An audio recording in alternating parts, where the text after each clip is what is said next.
dinil haq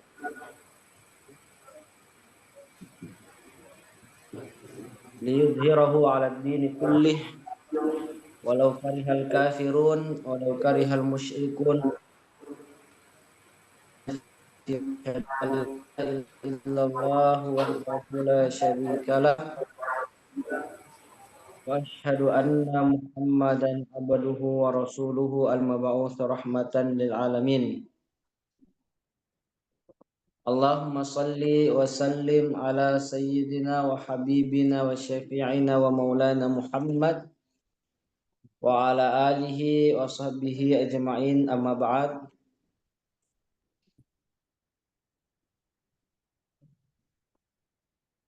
Kami muliakan Dr. Al-Hajj Umar Mansur Rahimi, para santri dan santriwati Pondok Pesantren Dede Abrat, baik yang berada di kampus pusat, baik yang berada di kampus 2 Barugaan di Gela, maupun santri-santri yang berada di lokasi pengabdian, baik itu di Takalar, Sering, Takalala, maupun di pengabdian Bone. Alhamdulillah, insyaallah pada malam hari ini kita kembali berkumpul untuk mendengarkan pengajian oleh Lena Dr. Muhammad Rahimid di lab, kemana pekan lalu telah disinggung tentang hukum dan pembagian hukum, ada yang azima, ada yang rukhsah. Insyaallah pada kali ini akan sebelumnya biasanya ada dulu seorang santri yang akan kepadanya kami persilakan. Santri yang Bismillahirrahmanirrahim. Assalamualaikum warahmatullahi wabarakatuh. Waalaikumsalam warahmatullahi wabarakatuh. Al-Mabahadus Sadis, pembahasan yang keenam, fi mulkihatil ahkamil wad'iyah, yang berkaitan atau serupa dengan hukum wad'iyah. Taltahiqus sihhatu bil wad'iyah, hukum sahih adalah yang serupa dengan wad'i. Kadzalikal butlan fil ibadah, begitu juga butlan, lawan dari ibadah, dalam ibadah. Wa fil muamalati, dan dalam muamalah, qad tahaqqaqa, maka sungguh telah terwujudkan. Wa dawabitul awwali, dan definisi yang pertama, ma ta'allaqa, yaitu sesuatu yang berkaitan bihi nufudun wa atidadun yanjali, dengan terlaksanaan sesuatu yang sangat jelas atau dianggap terpenuhi. Wastani, dan yang adapun yang kedua yaitu al-butlan, ma yakunu aksal awwali, yaitu sesuatu yang bertentangan dengan yang pertama. Maka misalan, ini suatu contoh an yu'tadat, yang bisa dilipat gandakan. Ayyu ibadatin, ibadah apapun, idalam iftaqat, apabila tidak terpenuhi. Syai'un minasyuruti wal arkan, sesuatu dari syarat dan hukumnya. Yakfikum, maka cukup. Al-misal ya ikhwani, bagi kalian contoh-contoh wahai saudaraku. Al-mabhatus sabi, pembahasan yang ketujuh, fil azimati war rukhsah, yang qasimul hukmu ila naw'ain, hukum terbagi pada dua bagian. Azimatin rukhsah, wajib dan keringanan atau dispensasi. Bigoiri mainin.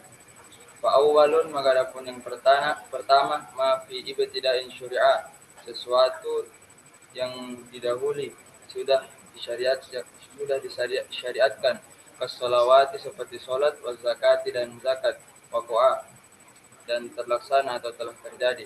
Wastani, dan yang kedua, ma nukila min sabin ila suhulatin, sesuatu yang berpindah dari sulit ke mudah, ma'asababi, serta sebab al-asli injala, dasar yang jelas, sebab dasar yang jelas. Terima kasih kami ucapkan kepada Qori pembaca. Kemudian mari kita mendengarkan lanjutan penjelasan oleh Alena Dr. Al-Hajj Umar Mansur. Nah, Bismillahirrahmanirrahim. Alhamdulillah rabbil alamin. Wassalatu wassalamu ala asyrafil anbiya'i wal mursalin wa ala alihi wa sahbihi wasallam. Alhamdulillah kita kembali melanjutkan kajian kita pada malam hari ini. Lanjutan pembahasan kitab Mursyid Tullab karya Andre Gurutta Abdurrahman Abu Dalle rahimahullahu taala rahmatan wasi'ah. Pembahasan sebelumnya kita sudah membahas sekitar tentang hukum, definisinya, macam-macamnya, pembagiannya, kemudian yang berkaitan dengan hukum. Sekarang kita masuk pembahasan selanjutnya, itu al-mabhatsus tsamin fil mahkumi bihi. Fil mahkum bihi, atau biasa juga dinamai al-mahkum fihi. Al-mahkum fihi. Kadang al-mahkum bihi atau al-mahkum fihi. Apa yang dimaksud dengan al-mahkum bihi? Kata Andre Gurutta di sini, wa kullu ma fa'alahul mukallaf. Semua yang dilakukan oleh mukallaf, semua perbuatan mukallaf. Baik itu ucapan atau perbuatan anggota tubuh yang lainnya. Fahuwa mahkum bihi, maka itulah yang dimaksud dengan mahkum bihi. Jadi hukum itu berkaitan dengan perbuatan mukallaf. Jadi halal, haram,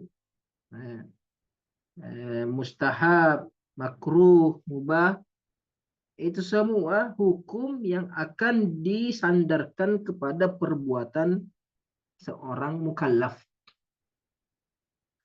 Fal taktafu, maka cukuplah kalian dengan definisi ini. Artinya definisi ini sudah cukup, bahwasanya dimaksud dengan mahkum bihi atau mahkum fihi adalah perbuatan mukallaf, karena hukum itu hanya berkaitan dengan perbuatan, tidak berkaitan dengan zat. Makanya ketika mengatakan khamar itu haram, yaitu meminumnya. Jadi bukan khamarnya haram. Haram tidak berkaitan dengan khamar. Haram berkaitan dengan perbuatan mukallaf terhadap khamar tersebut. Apakah yang membuatnya, yang menjualnya, yang meminumnya, yang mengantarnya. Sama seperti ketika Allah mengatakan hurrimat alaikum ummahatukum. Diharamkan kepada kalian ibu-ibu kalian. Ibu itu haram. Haram apanya? Haram dinikahi. Jadi yang haram pada ibu itu menikahinya, perbuatan menikahinya. Jadi hukum itu, baik itu taklifi maupun wada'i, itu berkaitan dengan perbuatan yang dilakukan oleh seorang mukallaf. Wa syaratu fi sihhatil mukallafi bihi umuran kullu wahidin yafi. Para ulama mensyaratkan pada kesahihan mukallaf, kesahihan perbuatan yang akan dihukumi kepada seorang mukallaf, baik itu wajib, halal, haram. Kapan perbuatan itu bisa ditetapkan hukum kepadanya? Wa syaratu fi sihhatil mukallafi bihi, mukallafi bihi. Mukallafi bihi itu sama seperti mahkum bihi. Wa syaratu fi sihhatil mukallafi bihi umuran. Mereka ulama mensyaratkan pada kesahihan perbuatan mukallaf itu beberapa perkara. Umuran. Kullu wahidin yafi. Setiap dari syarat ini harus terpenuhi. Kalau hilang satu syarat, maka tidak bisa perbuatan itu dihukumi suatu hukum.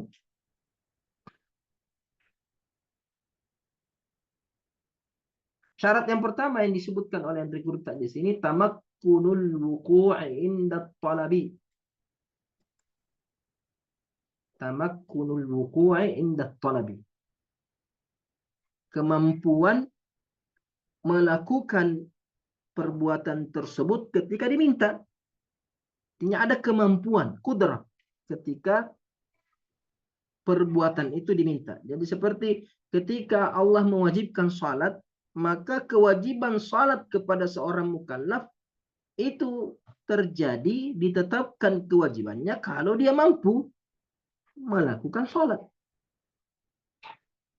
Dia diwajibkan zakat kalau dia mampu mengeluarkan zakat.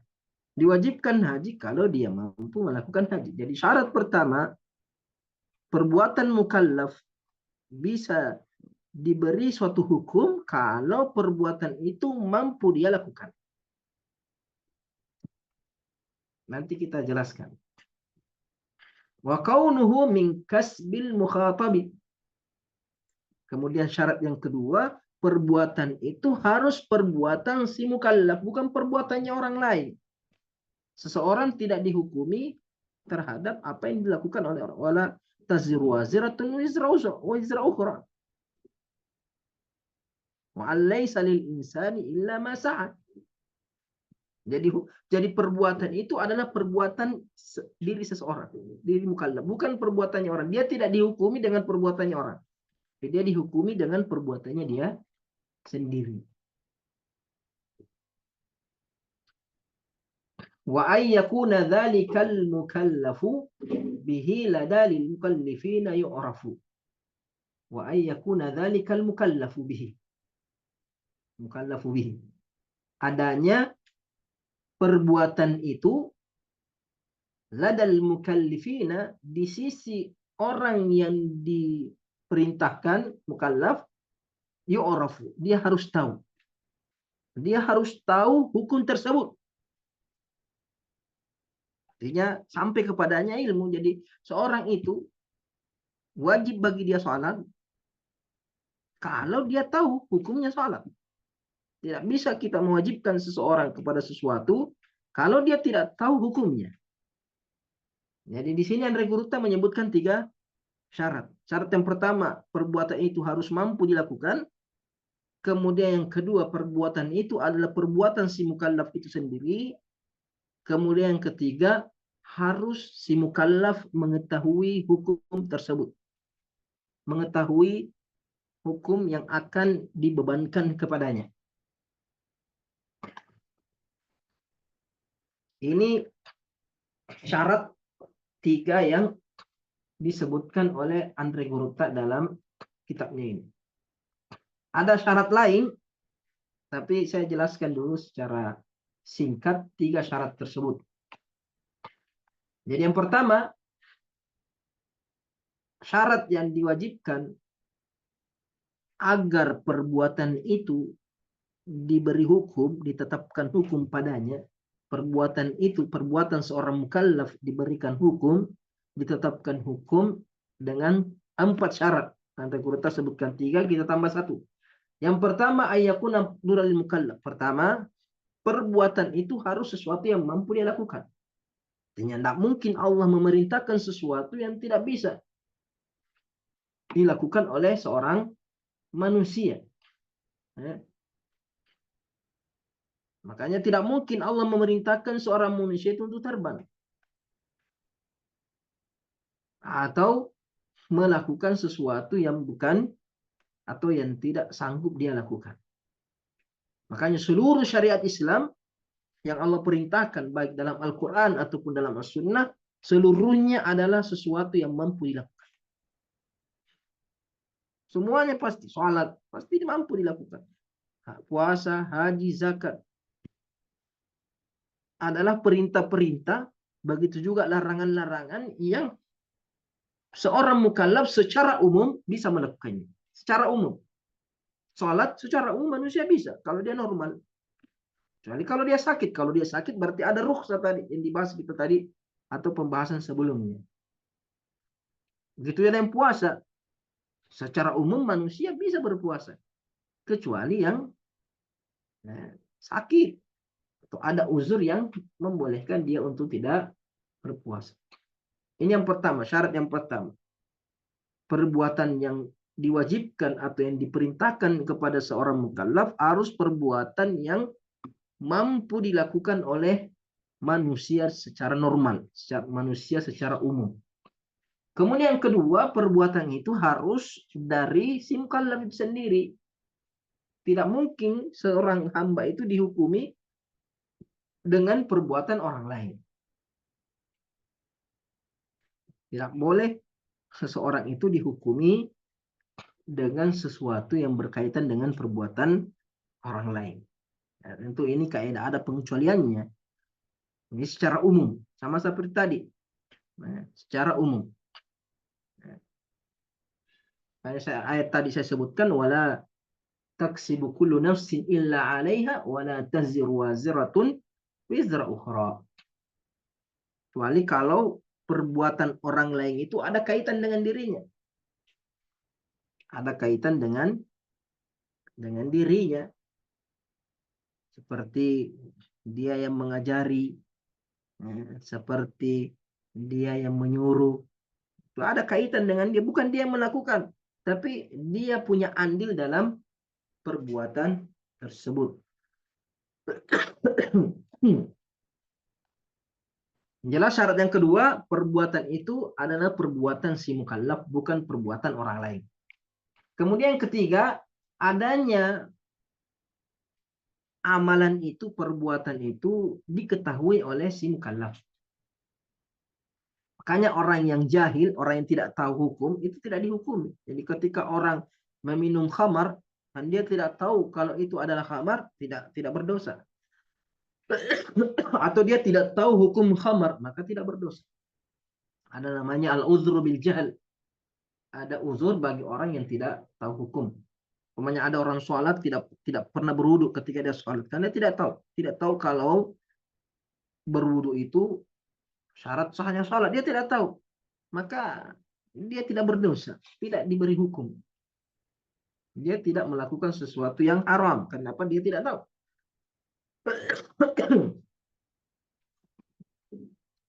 Kemudian syarat yang keempat yang tidak disebutkan oleh Andre Guruta karena mungkin dianggap jelas. Syarat yang keempat itu perbuatan tersebut harus perbuatan yang belum pernah dilakukan atau belum dilakukan. Ya. Ketika seseorang diperintahkan untuk salat duhur, berarti dia belum salat duhur, maka diperintahkan salat duhur. Ketika orang sudah salat duhur, ya tidak perlu lagi disuruh. Nah, jadi ketika Allah mengatakan, walillahi 'alan nasi hajjul baiti man istata'a ilaihi sabila. Ini perintah bagi yang belum pernah haji. Adapun yang sudah pernah haji, perintah ini tidak berlaku bagi dia. Kenapa? Karena perintah ini atau perbuatan yang diperintahkan ini sudah ada, sudah dia lakukan. Nah, ini syarat yang keempat sebagai tambahan. Perbuatan yang diperintahkan itu harus perbuatan yang belum ada.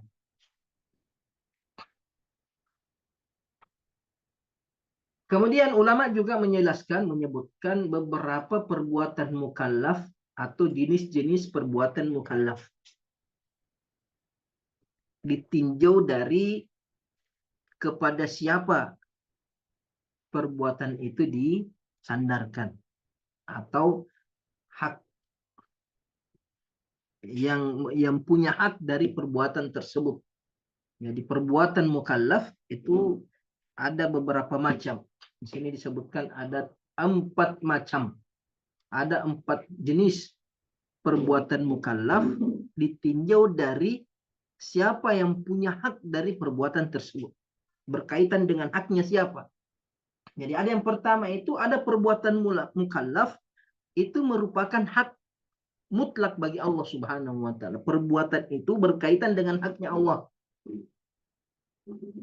Ya, berkaitan dengan haknya Allah Subhanahu wa taala, seperti kita diperintahkan beriman, diperintahkan mentauhidkan Allah, kita dilarang menyekutukan Allah. Itu haknya Allah Subhanahu wa taala. Mentauhidkan Allah dan tidak menyekutukannya itu hak mutlak bagi Allah. Tidak ada kaitannya dengan makhluk, tidak ada kaitannya dengan manusia. Hak yang paling utama. Makanya ketika Nabi bertanya kepada Mu'adz bin Jabal, "Ya Mu'adz, atadri ma haqqullahi 'alal ibad wa ma haqqul ibadi 'ala Allah?" Tahukah kamu apa haknya Allah kepada hamba-hambanya dan apa hak hamba kepada Allah Subhanahu wa taala? Kata Rasulullah, "Haqqullahi 'alal ibad ay ya'buduhu wa la yusyriku bihi syai'." Haknya Allah, kewajiban hamba kepada Allah yang merupakan hak mutlak bagi Allah adalah manusia itu menyembah Allah dan tidak menyekutukannya dengan sesuatu pun. Makanya ketika hak ini, hak Allah ini untuk ditauhidkan, diberikan kepada selain Allah, menyembah selain Allah, meminta kepada selain Allah, berharap kepada selain Allah, bergantung kepada selain Allah, takut kepada selain Allah, sujud kepada selain Allah, berdoa kepada selain Allah, itu haknya Allah dia berikan kepada selain Allah, berarti dia menzalimi Allah Subhanahu wa taala. Makanya Allah mengatakan inna syirka la zulmun azim. Syirik itu kezaliman yang paling dahsyat. Tidak ada kezaliman yang lebih buruk daripada syirik. Kenapa? Karena haknya Allah dia berikan kepada selain Allah Subhanahu wa taala. Jadi ini perbuatan hamba yang berkaitan dengan haknya Allah Subhanahu wa taala, seperti sholat itu haknya Allah. Ya. Haji haknya Allah Subhanahu wa taala. Kemudian yang kedua, ada perbuatan hamba mukallaf bihi itu yang berkaitan dengan haknya hamba itu sendiri, haknya hamba itu sendiri. Sehingga hamba ini punya hak untuk membebaskan atau menuntut hak tersebut. Karena berkaitan dengan haknya, seperti masalah utang piutang. Jadi ketika seseorang berutang kepada temannya, si A berutang kepada si B, maka si B punya hak untuk ditunaikan. Dia punya hak untuk mendapatkan piutang tersebut, bayar kembali. Nah, ketika si A ini tidak mampu membayar utangnya, maka si B punya hak. Apakah dia membebaskan, mengikhlaskan, atau dia menuntut ke pengadilan atau menuntut di hadapan Allah Subhanahu wa taala. Karena itu hak dia. Seperti diat pembunuhan tidak sengaja. Atau hak-hak lain yang berkaitan dengan harta seperti jual beli. Nah, ketika kita membeli sesuatu, sudah kasih uangnya, ternyata barangnya tidak datang.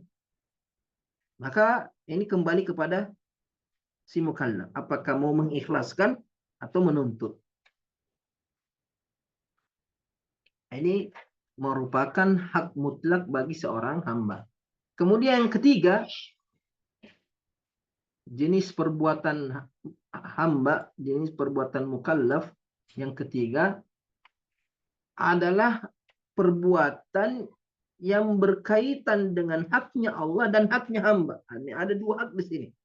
Sebagian haknya Allah, sebagian adalah haknya hamba. Sebagian merupakan haknya Allah, sebagian merupakan haknya Allah. Hanya saja yang mendominan dari dua hak ini adalah haknya Allah. Haknya Allah lebih kuat daripada haknya hamba. Jadi ada perbuatan yang ada dua jenis atau ada dua hak di situ, haknya Allah dan haknya hamba. Akan tetapi haknya Allah lebih mendominan. Artinya 50% ke atas haknya Allah. Sehingga yang punya wewenang adalah Allah Subhanahu wa taala karena haknya Allah lebih mendominan. Lebih besar daripada haknya hamba. Seperti apa contohnya? Seperti hukuman orang yang memfitnah. Ketika ada seseorang dituduh sebagai penzina. Dituduh sebagai penzina. Ketika tuduhan itu tidak benar, maka yang dituduh ini tidak berhak memaafkan. Dia tidak bisa mengatakan tak usah dihukum, saya memaafkannya. Tidak, dia harus dihukum. Orang yang memfitnah harus dihukum. Apakah yang difitnah ini mengikhlaskan atau tidak, dia tetap harus dihukum. Karena apa? Karena ada hak Allah di situ. Apa haknya Allah? Agar manusia itu tidak sembarangan memfitnah orang. tidak sembarangan menuduh yang tidak benar kepada orang lain. Itu haknya Allah Subhanahu wa taala untuk menjaga kehormatan manusia secara umum. Adapun secara pribadi ya ada orang difitnah enggak masalah dia. Bahkan terkadang dia gembira kalau dia digosipi. Banyak orang bahkan terkadang bayar media supaya dia digosipi, supaya naik daun, naik namanya lagi diungkit-ungkit lagi, jadi bahan pembicaraan, jadi berita lagi. Maka di sini hamba tidak punya hak untuk membebaskan orang yang memfitnah, karena ini adalah haknya Allah Subhanahu. Ini adalah hak Allah dan hak hamba karena berkaitan dengan harga diri seorang hamba, tapi hamba di sini tidak punya wewenang untuk memaafkan. Berbeda tadi dengan masalah uang, masalah utang, masalah jual beli, ini hak mutlak bagi hamba, terserah dia mau memaafkan atau tidak. Nah, itu berkaitan dengan haknya secara mutlak. Kalau di sini tidak. Ya.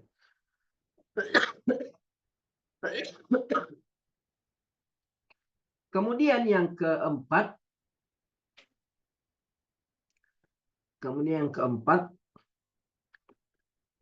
ada perbuatan hamba yang berkaitan dengan haknya Allah dan berkaitan juga dengan haknya hamba, haknya makhluk, dan haknya makhluk lebih mendominan. Haknya makhluk lebih mendominan. Beda dengan yang ketiga. Yang ketiga haknya Allah lebih mendominan. Sekalipun ada haknya manusia di situ, tapi haknya Allah lebih kuat. Sedangkan yang keempat ini ada haknya Allah, ada haknya manusia, tapi haknya manusia lebih mendominan, sehingga permasalahannya di sini seperti contohnya orang yang membunuh dengan sengaja. Orang yang membunuh dengan sengaja, artinya dia sengaja bunuh orang. Apabila si pembunuh ini belum ditangkap oleh pemerintah, belum diadili atau belum dipenjarakan, belum ditangkap oleh penguasa, maka ya keluarga yang terbunuh punya hak untuk membebaskan, punya hak untuk memaafkan, tak usah dihukum. Ya usah dihukum. Tapi kalau si pembunuh ini sudah sampai ke pengadilan, maka keluarga si pembunuh tidak punya hak lagi untuk memaafkan. Sudah sampai, sudah. Dia bebas, dia boleh membebaskan kalau masalah ini belum sampai ke pengadilan, belum sampai kepada penguasa.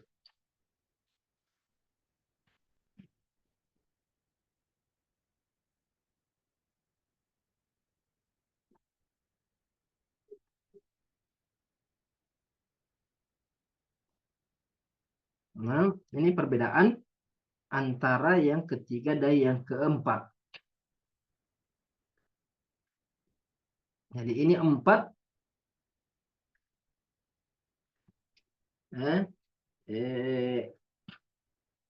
yang apa? Empat jenis perbuatan hamba. Ada yang berkaitan dengan haknya Allah, ada yang berkaitan dengan haknya hamba, ada yang berkaitan dengan haknya Allah dan haknya hamba, tapi lebih mendominan haknya Allah. Ada yang berkaitan dengan haknya Allah dengan haknya hamba, tapi haknya hamba lebih mendominan.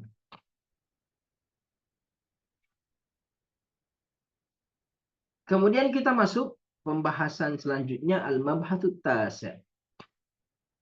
Al-mabhathu at-tasi' fi al-mahkum alaihi. Al-mahkum alaihi. Apa yang dimaksud al-mahkum alaihi? Kata Angger Kota, wa man alaihi al-hukmu fal-mukallafu. Orang yang ditetapkan hukum, maka dia adalah mukallaf. Jadi al-mahkum alaihi adalah mukallaf, orangnya. Kalau yang tadi itu mahkum bihi, mahkum bihi atau mahkum fihi adalah perbuatannya mukallaf. Kalau al-mahkum alaihi mukallafnya itu sendiri, orang yang berbuat suatu perbuatan, orang yang melakukan suatu perbuatan. Atau yang lebih dikenal dengan mukallaf. Ini mukallaf ini ada juga syarat-syaratnya. Tidak semua manusia mukallaf.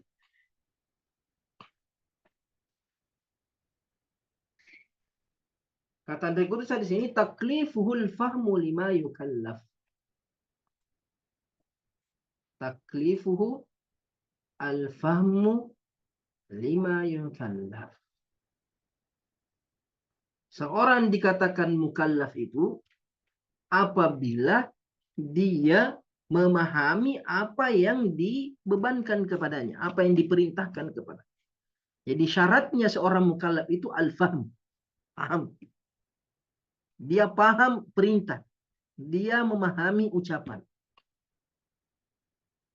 Memahami ucapan. Makanya nanti dijelaskan orang gila bukan mukallaf. Orang tidur bukan mukallaf. Anak bayi tidak mukallaf. Yang belum balik tidak mukallaf. Kenapa? Karena pemahaman terhadap perintah tentang hukum itu belum sempurna. Jadi syarat mukallaf itu secara umum, syaratnya mukallaf itu seorang itu dikatakan mukallaf kalau dia punya pemahaman. Artinya dia paham apa yang diucapkan kepadanya. Apa yang diperintahkan kepadanya. Kemudian Rekurta mengatakan qad rufi'at taklifu an sibyan. Taklif itu diangkat atau dibebaskan dari seorang anak-anak yang belum balik, sibyan, anak-anak yang belum balik. Artinya taklif itu tidak dibebankan kepada seorang anak. Kenapa? Karena anak yang belum balik itu dianggap pemahamannya terhadap hukum belum sempurna.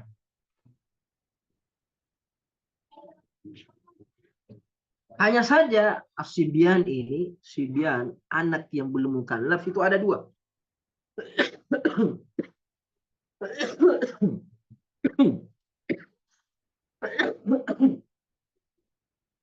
Anak yang belum mukallaf atau sibyan itu ada dua.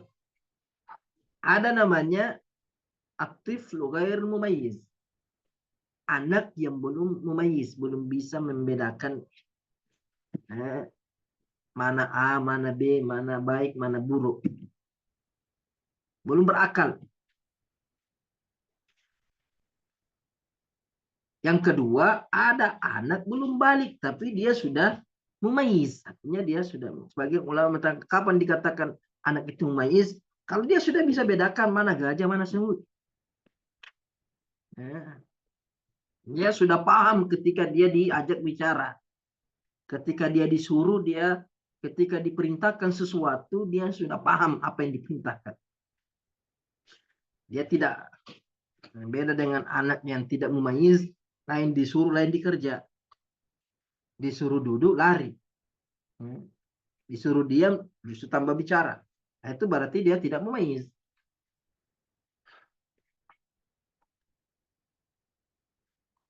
Nah, ini antara mumayyiz dan tidak mumayyiz ada perbedaan. Mumayyiz dan tidak mumayyiz. Cuma kapan seorang itu mumayyiz atau tidak mumayyiz tidak ada umur tertentu. Bilang mumayyiz itu harus umurnya sekian, tidak. Yang jelas kembali kepada anak itu sendiri. Karena beda-beda. Ada anak itu cepat dia tamyiz. Dia cepat dia punya kecerdasan yang kuat sehingga mungkin umurnya masih belia, masih seumpamanya masih 5-6 tahun dia sudah mumayyiz. Jadi dikembalikan kepada keadaan masing-masing anak. Yang jelas mumayyiz itu sudah memahami ucapan, tapi belum sempurna. Kenapa? Karena dia belum balik. Jadi syariat menetapkan mukallaf itu kalau dia sudah balik. Sedangkan yang belum balik, dia dianggap belum mukallaf. Yang tidak mumayyiz, maka dia tidak punya kewajiban. Tidak punya kewajiban. Ya, tidak wajib sholat, tidak wajib puasa, tidak ada semua kewajiban. Tapi dia punya hak. Yang tidak mumayyiz ini dia punya hak.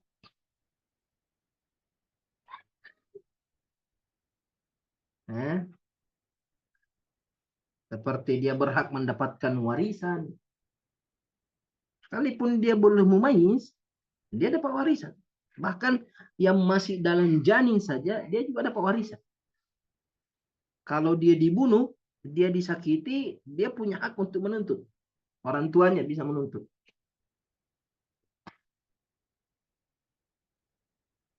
Ketika dia jual beli, anak yang tidak mumayyiz ini tidak dipertimbangkan jual beli. Tidak sah jual beli. Jadi kalau dia pergi beli sesuatu, sebagai ulama, kalau dia untung, maka diterima. Kalau dia rugi, maka ditolak. Umpamanya dia jual atau dia hadiahkan uangnya 100.000, maka tidak sah. Hadiah itu tidak sah, harus diambil kembali. Tapi kalau dia diberi, ada orang kasih dia 100.000, maka itu boleh diambil. Tapi kalau dia memberi, tunggu dulu, nggak boleh. Dia tidak punya tidak sah pemberiannya. Pemberiannya tidak begitu juga dengan ketika dia menjual, itu tidak sah jualannya. Kenapa? Karena belum mukallaf. Adapun ibadahnya, seumpamanya dia beribadah, maka anak yang tidak mumayyiz, kalau dia beribadah, kalau dia sholat, kalau dia puasa, maka puasanya sah, sholatnya sah, dan pahalanya untuk kedua orang tuanya. Pahalanya untuk kedua orang tuanya.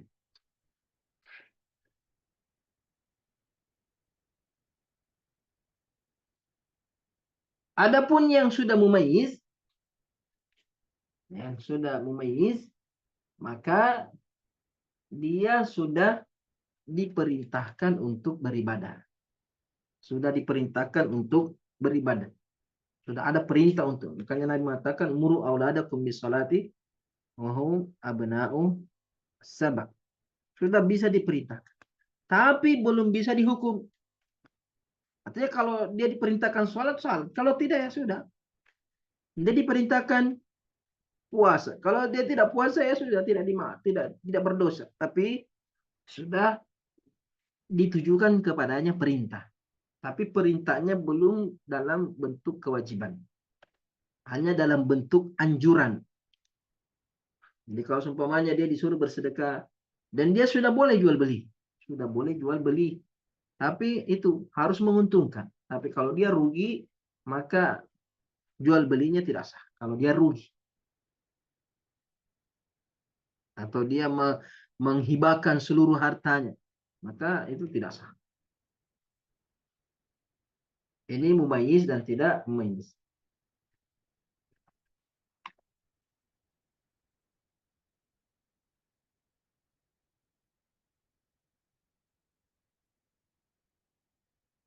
Ini secara singkat, karena kalau detailnya panjang detailnya. Yang jelas kita mengatakan usul fikih itu tidak dibahas secara detail masalah hukumnya. Hanya penjelasan saja bahwa mukallaf itu hanya ditujukan kepada orang yang sempurna pemahamannya, sempurna memahami. Ada, dan syariat menetapkan bahwasanya pemahaman yang sempurna bagi seorang manusia itu apabila dia sudah balik. Makanya orang yang belum balik itu tidak diwajibkan sesuatu dan tidak diharamkan sesuatu. Cuma dianjurkan melakukan ibadah dan diusahakan dia meninggalkan sesuatu yang haram, dilatih.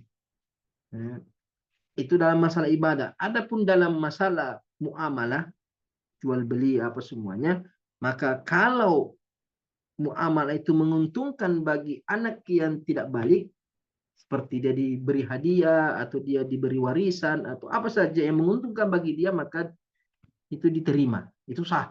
Tapi kalau sesuatu transaksi yang merugikan dia, maka tidak diterima. Artinya batal, transaksi itu batal. Umumnya dia punya mobil, kemudian dia hadiahkan mobilnya kepada orang lain, maka hadiah ini tidak sah, harus dibatalkan. Kemudian kata Andre Gurutta, wa sahibul jununi wan nisyani. Kemudian di antara manusia yang terlepas dari hukum adalah orang gila. Kenapa orang gila? Ya jelas tidak paham. Begitu juga dengan orang yang lupa. Hanya saja gila ini ada beberapa jenis. Ada gila permanen. Ya, setiap harinya dia tidak sadar. Hilang akalnya sudah. Maka selama akalnya hilang, maka dia tidak ada taklif. Tidak ada halal, tidak ada haram. Ya. Tapi kalau dia merugikan orang lain, maka dia harus mengganti. Seumpamanya ada orang gila, dia bakar rumahnya orang. Maka orang gila ini, kalau dia punya harta, maka harus membayarnya. Atau keluarganya yang mengganti.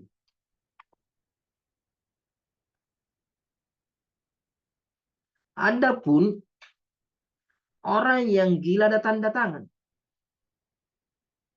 Artinya ada orang ya kadang gila, kadang sadar sih. Kadang gila, kadang sadar. Artinya mungkin dalam satu hari ya sadar beberapa kali, datang senggilanya, tidak permanen. Maka ketika dia sadar, maka dia harus menunaikan ibadah. Umpamanya dia gila, kemudian sadar sebelum habis waktu zuhur, maka dia harus sholat zuhur. Kalau gila lagi ya berhenti lagi. Ya. Tapi dia tidak mengqada yang telah lalu. Umpamanya dia gila sebelum sholat subuh, sampai dia gila sampai asar, maka sholat subuh dan sholat zuhurnya tidak diqada. Kenapa? Karena dia gila.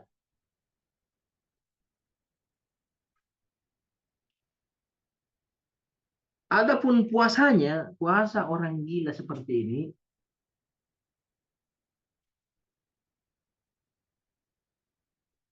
kalau dia sebelum fajar atau malam harinya dia sadar. Malam hari dia sadar dan dia berniat puasa besok, puasa Ramadan besok. Dia berniat puasa Ramadan besok. Sebelum subuh, sebelum fajar, dia gila. Sampai matahari tenggelam dia gila terus. Satu hari penuh dia gila. Maka puasanya tidak sah. Dia tidak dianggap puasa. Dia tidak dianggap puasa. Dia tidak dianggap puasa. Tapi kalau dia sadar beberapa saat di siang hari, dia niat malamnya, kemudian dia gila. Sebelum maghrib, 5 menit sebelum maghrib atau 1 menit sebelum maghrib dia sadar, kemudian dia lanjutkan puasanya, maka puasanya sah. Artinya, tapi dia tidak makan dan minum selama siang hari. Dia tidak makan dan minum, cuma dia stres, dia gila, dia dipenjarakan, dia diikat, dia tidak makan, tidak minum. Kemudian sebelum maghrib dia sadar. kemudian dia lanjutkan puasanya, maka puasanya sah. Karena dia sudah niat tadi malam. Dia sudah niat malam. Tapi kalau 1 hari full dia tidak sadarkan diri, maka tidak dianggap berpuasa atau tidak sah puasanya. Berbeda dengan orang tidur. Orang yang tidur, kalau dia tidur 1 hari penuh, 1 hari full, artinya mulai dari dia sudah makan sahur tidur. Tidak sholat subuh, tidak sholat zuhur, tidak sholat asar. Maghrib baru sadar, beduk, langsung bangun. Kemudian dia buka puasa, maka puasanya sah. Cuma dia berdosa. Karena cuma dia harus mengganti. Kalau dia tidak sengaja tidur, artinya mungkin dia sakit atau dia ketiduran, maka dia hanya mengganti salatnya, salat 5 waktunya yang tertinggal. Tapi puasanya sah. Puasanya sah sekalipun dia tidur 1 hari penuh. Dia tidur 1 hari penuh. Dan orang yang ketiduran salat, dia harus mengganti. Makanya Nabi mengatakan, man nasiya salat, falyusalli idza dzakara. Siapa orang yang lupa ketika salat, artinya lupa waktu salat, maka dia salat ketika dia ingat. Waman nama an salat, dan orang yang tidur dari suatu salat, maka salatnya ketika dia bangun, kata Nabi Shallallahu Alaihi Wasallam. Kemudian kata rekruta di sini, wasahibul jununi wan nisyan, an-nisyan termasuk lupa, termasuk orang yang tidak mukallaf ketika dia lupa. Orang lupa, dia tidak mukallaf. Kapan dia mukallaf? Kalau sudah ingat. Jadi seumpamanya ada orang ketika salat asar, salat duhur, dia lupa kalau sudah masuk waktu duhur, dia ingat nanti setelah asar. Maka dia tidak berdosa ketika dia meninggalkan salat duhur. Kenapa? Karena dia lupa. Setelah sadar, baru dia wajib melaksanakan salat duhur. Saya mengatakan tadi itu, man nasiya shalah falyusalli idza dzakara. Siapa yang lupa salat, maka dia menunaikannya setelah dia sadar.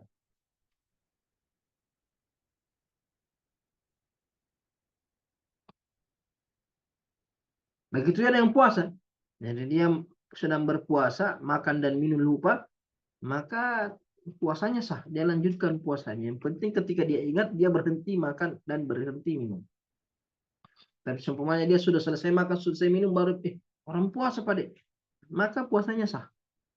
Nabi mengatakan, idza nasiya fa'akala wa syaraba falyutimma shauma. Siapa yang makan dan minum dan dia lupa, maka dia sempurnakan puasanya. Fa innama at'amahu wa saq. Karena yang memberi dia makan dan minum adalah Allah Subhanahu wa taala.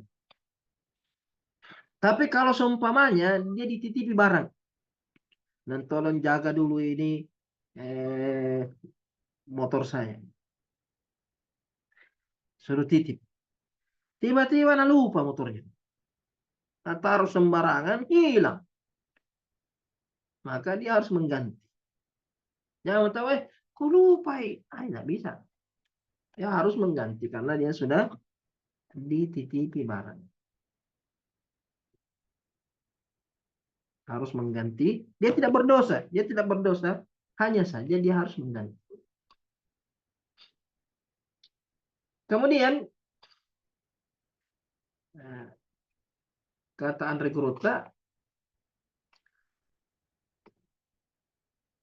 lifaqdi fahmi ma bihi kad kullifu wa khabarin mustahirin fal ta'rif. Kenapa anak kecil, kemudian orang gila, orang yang lupa tidak diberi hukum atau tidak dijatuhi hukum? Kata Anda Gupta, lifaq difahmi, karena mereka tidak paham. Anak kecil pemahamannya belum sempurna. Orang gila tidak paham. Orang tidur juga tidak paham. Orang sementara tidur. Tapi bukan berarti tidak dibangunkan. Tetap dibangunkan. Tapi seumpamanya tidak ada yang bangunkan dia. Dia hidup sendirian. tidak ada yang bangunkan dia, maka orang tidur itu akalnya hilang. Lifaq bifahmi ma bihi karkullifu, dia tidak paham apa yang diperintahkan kepadanya. Ketika azan sholat, dia tidak dengar itu azan sholat. Tapi kalau dia dengar kemudian tidur lagi, berdosa dia. Seumpamanya dia dengar azan subuh, oh azan subuh, tapi mulai tidur lagi sedikit, maka dia berdosa. Kenapa? Karena dia mendengar, dia paham panggilan sholat, dia tahu sholat subuh sudah masuk, tapi dia sengaja tidur, maka dia berdosa. Tapi kalau dia tidak dengar sama sekali azan, maka dia tidak berdosa. Sebagaimana wa khabarin mustahri, sebagaimana dalam hadis yang masyhur, maka hendaklah kalian mengetahuinya, fal ta'rifu.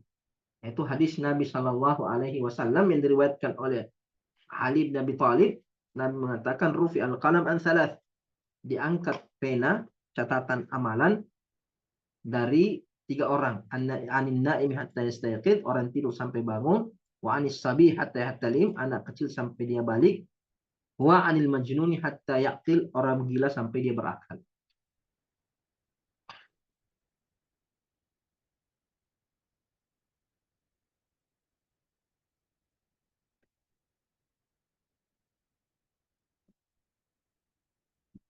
Ada pembahasan lagi nih tentang mukallaf, tapi ini kita bahas nanti pertemuan berikutnya supaya tidak terlalu berat. Nah, memang usul fikih berat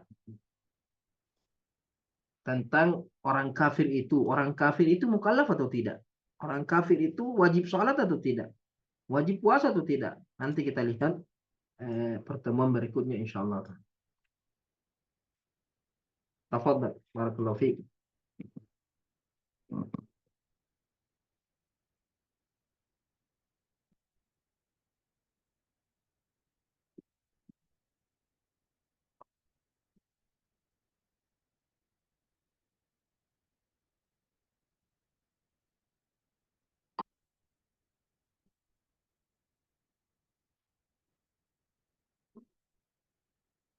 Mana moderatornya?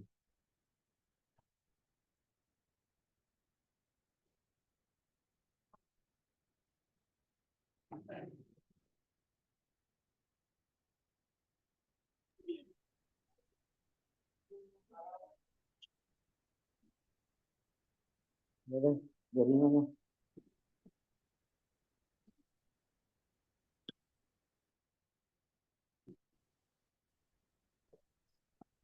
Tadi dijelaskan oleh Dokter. Kemudian kepada kami yang ingin bertanya, silakan mengaktifkan mic-nya. Silakan. أنا شيخ. Tafadhal. Tafadhal. السلام عليكم ورحمة الله. Waalaikumsalam warahmatullahi wabarakatuh. Tapi Syekh mau bertanya. Jadi di dalam sholat kita ketahui bahwasanya membaca Al-Fatihah ialah salah satu rukun. Dan ketika kita tidak melakukan atau memenuhi satu rukun dalam sebuah ibadah, maka ibadah tersebut akan yang tidak dianggap sah. Nah, ketika pertanyaannya, ketika kita telah membaca Al-Fatihah dan kita dari misalnya sholat sunnah munfarid sendiri, dan ketika kita selesai membaca Al-Fatihah, kita selesai membaca surah pendek, kita rukuk. Nah, setelah kita rukuk, di dalam keadaan kita rukuk, kita tiba-tiba teringat dengan bacaan Al-Fatihah kita. Apakah kita saya sudah membaca, apakah saya sudah sampai atau menyempurnakan hingga waladhdallin atau belum? Misalnya kayak ada satu ayat yang tenggal, dan itu yang membuat saya misalnya ragu dalam posisi zonnu. Nah, akan tetapi yakin saya kuat bahwasanya saya telah menyempurnakannya. Akan tetapi saya juga berpikir bahwasanya kalau memang sebenarnya untuk Al-Fatihah saya ini tidak sempurna, maka saya ini tidak sah. Maka manakah yang lebih baik saya ikuti, Syekh? Apakah saya mengikuti keyakinan saya sendiri, yakin saya, atau saya mengikuti kembali ke permasalahan rukun tersebut? Ini saya, Syekh. Nah, barakallahu fiik, masya Allah. Jadi ada kaidah mengatakan al-yaqinu la yuzalu bisyak. Yakin itu tidak dihilangkan dengan keraguan, tidak diangkat. Kalau kita sudah yakin, yakin. Kalaupun tidak yakin, artinya besar kemungkinan zannunya itu bahwa saya sudah selesai membaca Al-Fatihah, maka itu sudah cukup. Jangan abaikan itu rasa ragu, karena itu kebanyakan dari syaitan. Alladzi yuwaswisu fi sudurinna.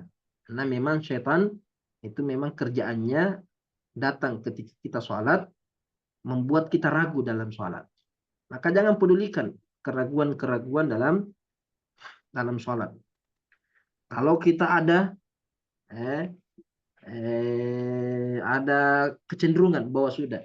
Tapi kalau 50-50, syak namanya, dia syak.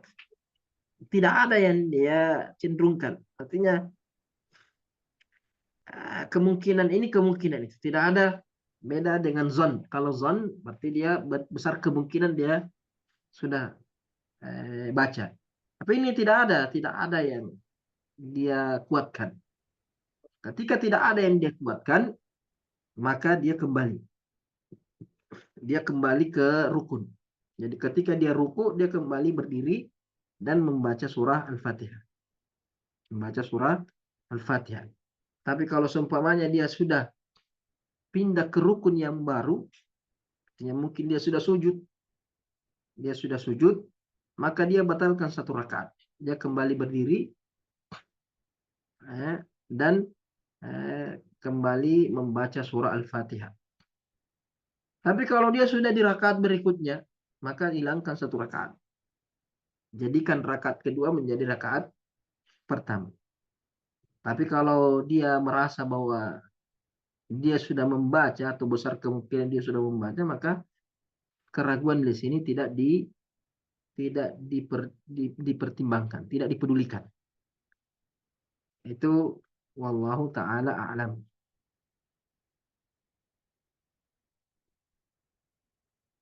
Ada pertanyaan lain? Kemudian mungkin masih ada yang ingin bertanya. Kami persilakan menanya.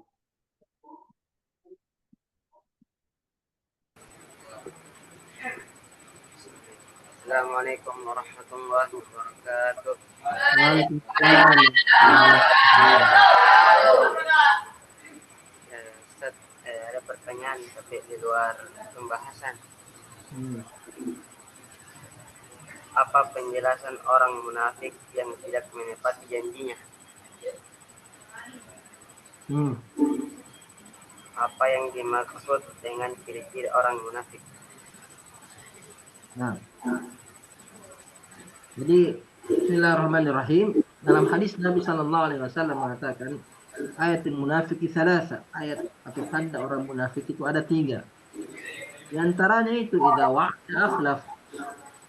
Apabila dia berjanji, dia tidak menunaikan janjinya. Cuma menghukumi seseorang yang menyalahi janji, artinya sengaja dia tidak memenuhi janjinya. Apakah dia dihukumi munafik akbar atau munafik asgar? Yang munafik akbar ini keluar dari Islam, kekal di neraka, fi darkil asfali minan nar. Atau dia dihukumi munafik kecil. Maka mayoritas ulama mengatakan yang dimaksud dalam hadis ini adalah munafik kecil. Makanya Nabi mengatakan man kunna fihi khaslatu minan nifaq. Siapa yang memiliki sifat ini, maka dia memiliki sifat-sifatnya orang munafik. Tapi dia tidak dihukumi sebagai munafik. Kecuali kalau itu berkaitan dengan keimanan. Artinya dia menyembunyikan kekufuran di dalam hatinya. Dia mengaku Islam, mengaku beragama Islam, tapi sebenarnya dia membenci Islam.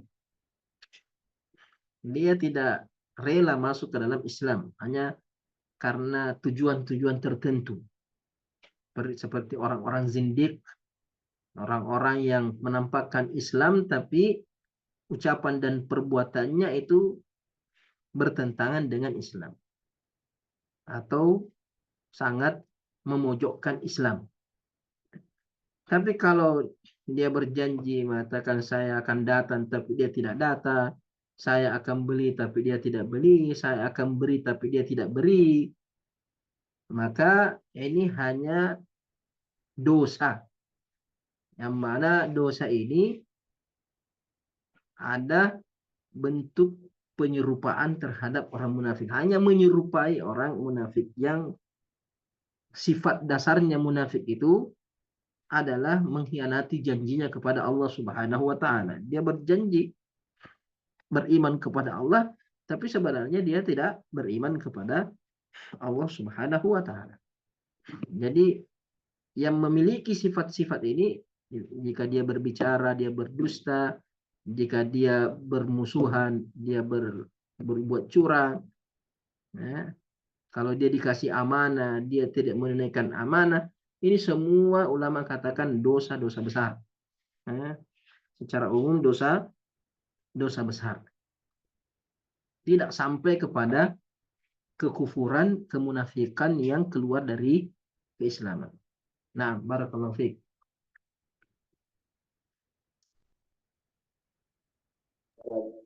Setelah tadi dijelaskan oleh Dokter, kami ucapkan perhatian kepada Allah yang sekali.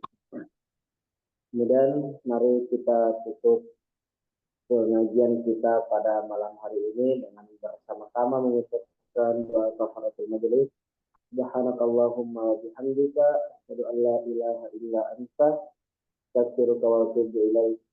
Wabillahi taufiq wa da'wat wal irsyad. Wassalamualaikum warahmatullahi wabarakatuh.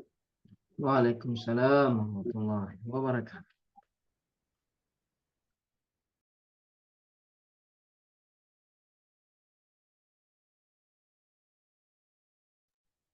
Waalaikumsalam.